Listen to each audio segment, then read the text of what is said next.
अस्सलाम वालेकुम everyone, this is मैं शकीम शहज़ाद।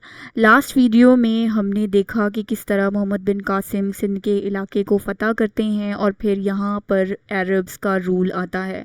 और उसके बाद इस रीजन के हम देखते हैं कि जो इंडिजिनस मुस्लिम रूलर्स हैं वो इमर्ज होते हैं और वो इसको रूल करते हैं, जिनमें सबसे पहले गज़नवी एम्पायर को हमने पढ़ा, फिर गौरी एम्पायर को हमने देखा। उसके बाद दिल्ली सल्तनत की बुनियाद यहाँ पर डलती है, जिनमें सबसे पहले स्लेव डायनेस्टी, फिर खिलजी, फिर तुगलक और सैयद, और फिर लास्ट में हमने लोधी डायनेस्टी को देखा इसके अंदर। ठीक है, फिर हमने देखा कि दिल्ली सल्तनत का एंड हो जाता है with the battle of Panipat और फिर मुग़ल एम्पायर की यहाँ पर बुनियाद डलती है।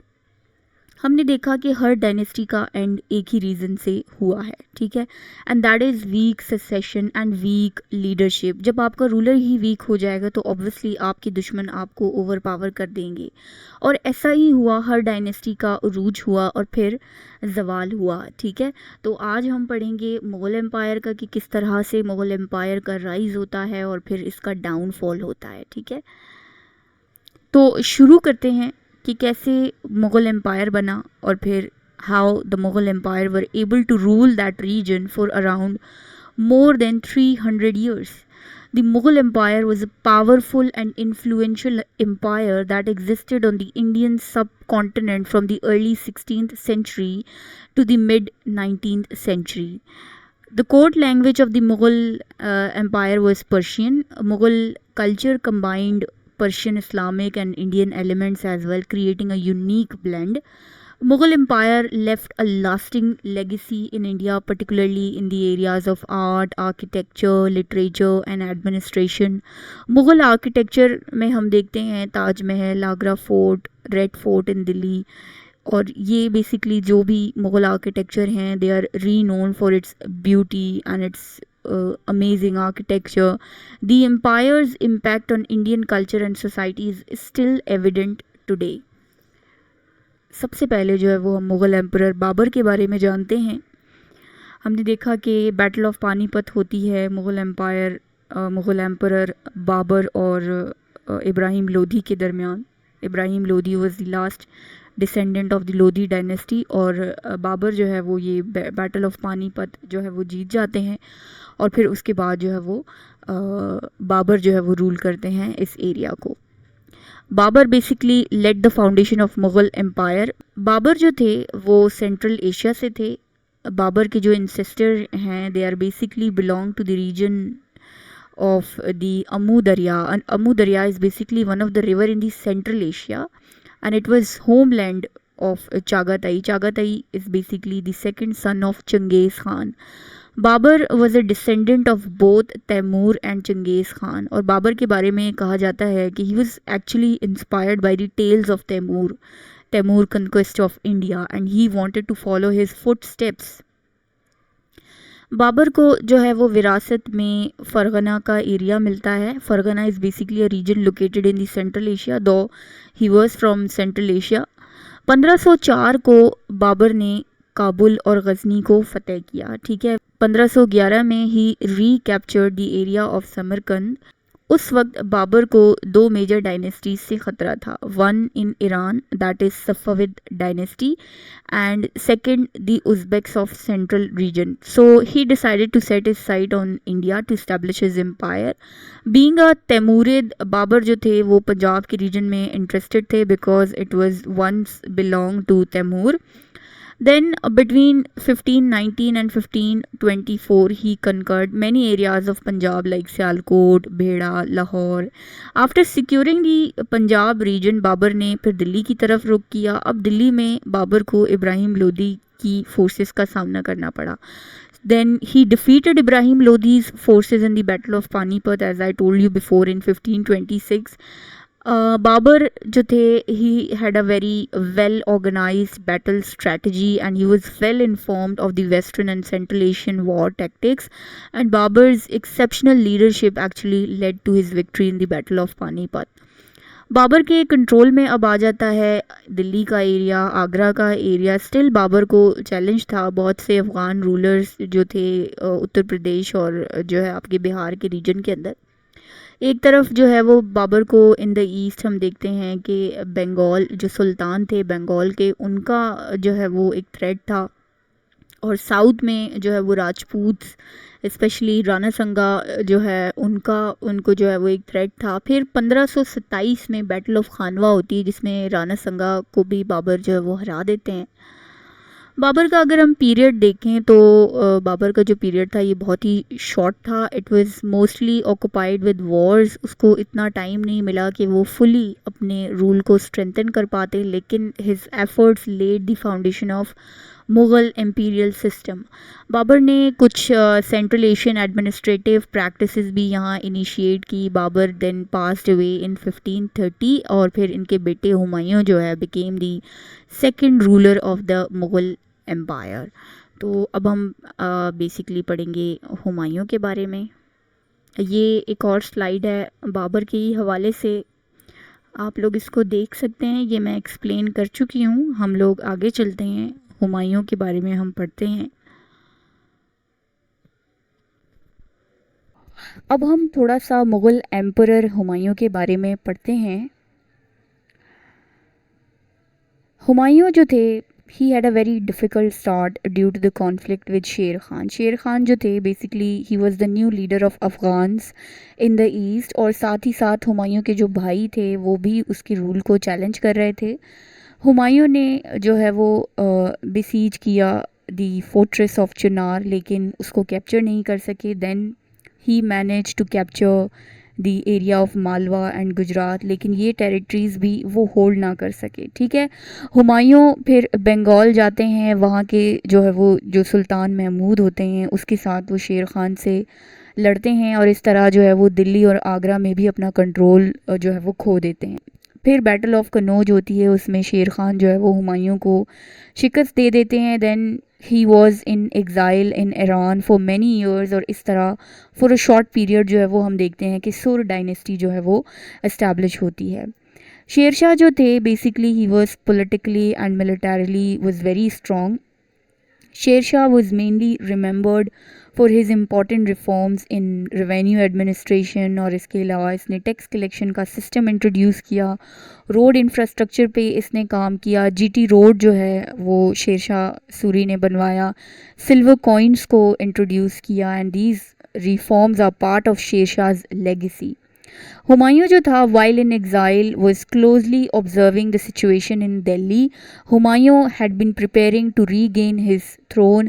सबसे पहले जो है ये कांधार और काबुल को कैप्चर करते हैं अपने भाइयों से। Then he march toward Lahore and he captured Lahore without any opposition there. फिर जुलाई 1555 में सरहंद, दिल्ली और आगरा का जो कंट्रोल है वो वापस लेते हैं, और इस तरह he reclaimed the throne of Delhi.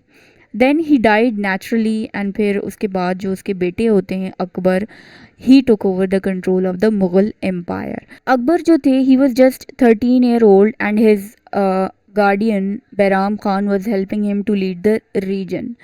Akbar is considered as one of the greatest Mughal emperor, and he implemented policies of religious tolerance, administrative reforms, and cultural integration. The empire reached its zenith under Akbar, extending its boundaries across much of the Indian subcontinent, as you can see in the map. Akbar का जो basically central government किस तरह से basically वो operate होती थी, उसके 4 main department होते थे, और उनके जो मिनिस्टर्स जो होते थे वो उनको लीड करते थे, और इन मिनिस्टर्स की अपॉइंटमेंट, प्रमोशन और इनको डिसमिस करना सब एम्परर खुद करते थे। अकबर ने दीन इलाही को इंट्रोड्यूस किया to promote unity between Hindus and Muslims. He also abolish jizya in 1564 ताकि एक हार्मनी और फेयरनेस क्रिएट हो सके among different communities. So this was the era of Akbar. अब हम मुग़ल एम्पायर जहांगीर के बारे में बात करेंगे, जो 1605 से लेके 1628 तक रूल करते हैं। ही वॉज बेसिकली अकबर्स सन। इनका जो अपना नाम था वो सलीम था, and he took control the title of Jahangir. Jahangir ने फर्दर मुग़ल एम्पायर को एक्सटेंड किया। बंगाल में इन्होंने अपने रूल को स्ट्रेंथन किया, और जो भी रिबेलियंस थी in different areas like Mewar, Bengal, उसको सप्रेस किया। जहांगीर के दौर में बताया जाता है कि यूरोपियन ट्रेडर्स जो है वो इंडिया में आते हैं। Sir Thomas Roe basically the first ambassador from the England who came to the Mughal court, and Mughal rule जो है जहांगीर के दौर में अपने पीक पर था। ठीक है, मुग़ल स्टाइल ऑफ आर्ट जो है वो फ्लरिश होता है इस दौरान, and from architecture to creating beautiful gardens like Shalimar Bagh in Lahore, and Mughal paintings reach a new level of elegance. Then Jahangir passed away, and Jahangir के बाद उनके बेटे Shahjahan became the next ruler. तो अब हम शाहजहां के बारे में देखते हैं। शाहजहां ने 1628 से 1658 तक जो है इन्होंने रूल किया। शाहजहां ने फर्दर मुग़ल एम्पायर को स्ट्रेंथन किया by capturing some of the areas in northern India and most of the southern India. Shahjahan के दौर में Mughal empire was reach at its peak with almost a century of prosperity and peace. Shahjahan के दौर में Mughal empire जो था वो उसमें रिमार्केबल डेवलपमेंट्स होती हैं इन art and culture. Mughal architecture जो है वो फ्लरिश करता है, और मार्बल का इस्तेमाल जो है वो होने लगा in their grand buildings. Shahjahan basically had an immense passion for building. Agra के अंदर इन्होंने बहुत ही सिग्निफिकेंट मस्जिद वगैरह तामीर करवाई, जिसमें जामा मस्जिद है, मोती मस्जिद है। फिर उसके बाद इन्होंने ताजमहल बिल्ड करवाया है जो इन्होंने अपनी वाइफ मुमताज़ महल को डेडिकेट किया। रेड फोर्ट जो है वो इन्होंने बनवाया दिल्ली के अंदर। आर्ट ऑफ पेंटिंग और calligraphy thrived during his rule. Then in 1657 Shahjahan fell ill, और फिर हम देखते हैं एक पावर स्ट्रगल स्टार्ट हो जाती है among his 4 sons, जिसमें दारा शिकोह है, मुराद बख्श हैं, शाह शुजा हैं और औरंगज़ेब हैं, जिनमें फिर औरंगज़ेब जो हैं emerge victorious in 1658 and declared himself ruler.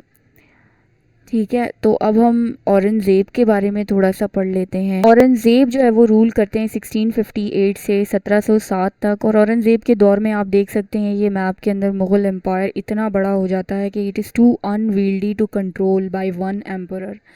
ठीक है, तो ये अंडर औरंगज़ेब जो है वो मुग़ल एम्पायर इतना एक्सटेंड हो जाता है। ठीक है, he ruled for 50 years equal to that of Akbar, लेकिन औरंगज़ेब जो है बेसिकली अपने 5 बेटों को रॉयल कोर्ट से दूर रखते हैं, जिसकी वजह से they were not well trained in governing. Aurangzeb was disliked due to his harshness, and he also reintroduced the jizya over non-Muslims. He enforced strict ordinance to uphold Islamic principles, and then after his death, his successors were not capable enough to handle the challenges of the vast empire. As you can see the empire in the map, it is so vast that it becomes very difficult for the um, for the successors of Aurangzeb to rule, और वो भी ऐसे successors कि जिनको पता ही नहीं है कि कैसे गवर्न करना है। तो अब हम देखते हैं 1707 के बाद औरंगज़ेब की डेथ के बाद जो है ना एक्चुअली मुग़ल एम्पायर का डाउनफॉल स्टार्ट होता है। ठीक है, और यही पीरियड होता है कि ब्रिटिश जो है वो यहाँ पर आ भी जाते हैं और अपना कंट्रोल भी जमाने लगते हैं औरंगज़ेब के जाने के बाद। अब हम जो है वो बहादुर शाह ज़फ़र के बारे में देख लेते हैं। ये 1775 से लेके 1857 तक रूल करते हैं। He was the last king of Mughal dynasty in India. This is the picture of Bahadur Shah Zafar, you can see, and this picture is actually showing के जो है ये ब्रिटिशर्स जो हैं वो अब इंडिया में दाखिल हो चुके हैं। ठीक है, and they are very powerful at that time. तो बहादुर शाह ज़फ़र जो है वो जब तक रूलर बनते हैं तो most of the India is under the control of British, and the Mughal rule was declining. Real power जो होती है इस वक्त is in the hand of East India company, and Mughal emperor had to rely on British pension. Bahadur Shah Zafar के बारे में एक important बात ये है कि he was in exiled to Rangoon. Rangoon is basically in present day Myanmar और बर्मा। इन 1858। तो यहाँ पर आज का जो हमारा मुग़ल एम्पायर का लेक्चर है ये एंड होता है। नेक्स्ट वीडियो में हम ये देखेंगे कि कैसे ईस्ट इंडिया कंपनी यहाँ आती है और किस तरह उन्होंने मुग़ल्स को ओवर पावर किया और पूरे इंडिया पे अपना कंट्रोल बना लिया। तो आज का लेक्चर हमारा यहाँ पर फिनिश होता है। आप अपनी राय हमें कमेंट में बता सकते हैं। अल्लाह हाफ़िज़।